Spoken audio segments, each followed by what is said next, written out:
On page 880 of the Book of Common Prayer, there's a table, a chart for finding Easter and other movable feasts. It says if you have the golden number and the Sunday letter, you can find Easter in any year or century.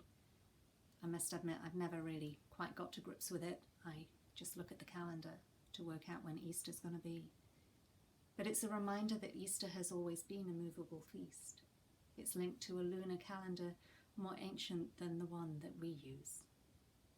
And there are other Christian churches that use other calendars still. Some of our Orthodox brothers and sisters and siblings are celebrating Palm Sunday today.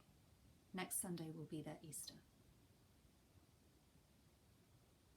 I've seen on the internet from churches who say that Easter will be when we are able to all be back together and fill our buildings with alleluias. That will be our Easter. That will be our resurrection. Maybe there's something to be said for that.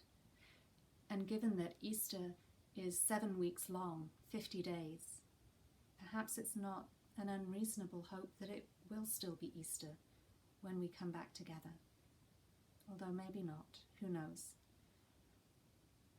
In the meantime, I was reminded that while our churches remain empty, while our Ombri and our tabernacle remains void of the reserved sacrament and our pews are empty of our voices raising Alleluia. On that first Easter, it was the tomb that was empty. And I was reminded that before God created the heavens and the earth, all was empty and void. And look what God created out of that emptiness. And look what Jesus brought forth from that empty tomb. So I invite us this Easter not to deny, but to live into the emptiness that surrounds us.